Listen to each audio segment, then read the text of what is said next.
नमस्कार दोस्तों, मैं हूं अजय कुमार और आप देख रहे हैं न्यूज एक्रॉस। भारत यूएनएससी में परमानेंट सीट के लिए सालों से मांग करता आ रहा है, लेकिन आज तक यूएनएससी का विस्तार नहीं हो पाया है। अब एक बार फिर से यूएनएससी में भारत को परमानेंट सीट मिले, इसको लेके समर्थन मिला है और इस बार ये समर्थन मिला है दुनिया के सबसे अमीर शख्स और टेस्ला के सीईओ एलन मस्क से। एलन मस्क ने कहा है कि भारत को यूएनएससी में परमानेंट सीट मिलनी चाहिए, लेकिन कुछ देशों के पास ज्यादा ताकत है और वो इसे छोड़ना नहीं चाहते हैं। इसके साथ ही मस्क ने भारत का यूएनएससी में परमानेंट सीट नहीं होना बेतुका बताया है। एलन मस्क ने यूएन महासचिव एंटोनियो गुटेरस के ट्वीट को शेयर करते हुए ये बातें लिखी हैं। दरअसल गुटेरस ने एक ट्वीट किया था और लिखा था कि अफ्रीका का नेतृत्व करने के लिए यूएनएससी में कोई भी नहीं है। वैश्विक संस्थाओं को समय के मुताबिक बदलने की जरूरत होती है, बजाय इसके कि 80 साल पहले की दुनिया की तरह चले।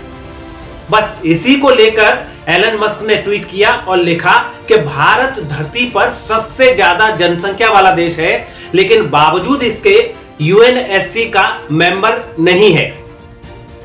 इसके साथ ही मस्क ने अफ्रीका के लिए भी यूएनएससी में परमानेंट सीट की मांग की है। यूएन महासचिव एंटोनियो गुटेरस के इसी पोस्ट पर एक अमेरिकी मूल के इजरायली कारोबारी माइकल आइसेनबर्ग ने पूछा, और भारत के बारे में क्या?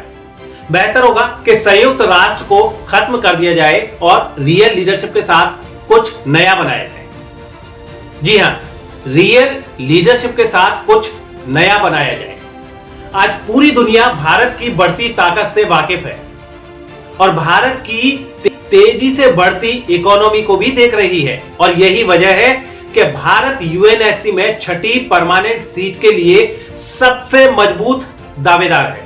दुनिया की 17% आबादी भारत में रहती है। 142 करोड़ जनसंख्या के साथ भारत दुनिया का सबसे बड़ा आबादी वाला देश है और इतनी बड़ी आबादी का यूएनएससी में रिप्रेजेंटेशन होना बेहद जरूरी है।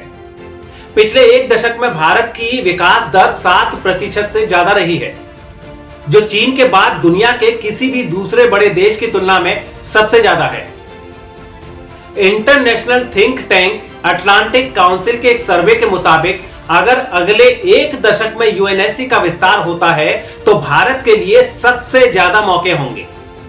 एक्सपर्ट्स के बीच कराए गए एक सर्वे के अनुसार भारत के स्थायी सदस्य होने की संभावना 26% रहेगी। जैसा कि आप सभी जानते हैं कि यूएनएससी के 5 परमानेंट मेंबर हैं: अमेरिका, रूस, फ्रांस, ब्रिटेन और चाइना। अमेरिका, रूस, फ्रांस और ब्रिटेन अपनी सहमति जता चुके हैं, लेकिन चीन भारत की स्थायी सदस्यता का विरोध करता रहा है।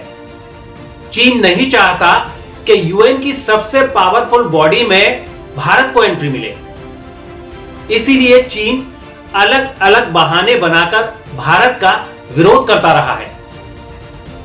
जबकि भारत ने यूएनएससी में चीन के परमानेंट मेंबर बनने का समर्थन किया था।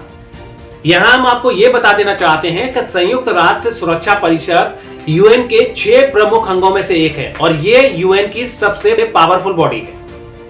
इसके ऊपर अंतरराष्ट्रीय शांति और सुरक्षा, इसके साथ ही यूएन चार्टर में किसी भी बड़े बदलाव को मंजूरी देने की जिम्मेदारी होती है और कुछ मामलों में यूएनएससी इंटरनेशनल पीस और सिक्योरिटी बनाए रखने के लिए प्रतिबंध लगाने या बल उपयोग करने के लिए सहारा ले सकती है। अगर ऐसे में भारत यूएनएससी का परमानेंट मेंबर बन जाता है तो दुनिया के किसी भी बड़े मसले पर भारत की सहमति जरूरी हो जाएगी। भारत लंबे समय से संयुक्त राष्ट्र सुरक्षा परिषद में स्थायी सदस्यता के लिए मांग करता आ रहा है। चीन सुरक्षा परिषद में सुधार की बात तो करता है, लेकिन भारत की स्थायी सदस्यता पर सीधा बोलने से बचता है और जब तक चीन अड़ंगा अड़ाता रहेगा तब तक भारत यूएनएससी का परमानेंट मेंबर नहीं बन सकता है। तो आपको हमारा ये वीडियो कैसा लगा कमेंट करके जरूर बताइए। साथ ही साथ इस वीडियो को लाइक और शेयर भी कीजिए। और हाँ, अगर आपने हमारा चैनल अभी तक सब्सक्राइब नहीं किया है तो अभी के अभी इसे सब्सक्राइब कर लीजिए ताकि आगे भी हम आपको ऐसी ही खबरें दिखाते रहें। फिलहाल मुझे दीजिए इजाजत, कल फिर हाजिर होंगे एक नए वीडियो के साथ। तब तक के लिए आप स्वस्थ रहिए, मस्त रहिए। जय हिंद, जय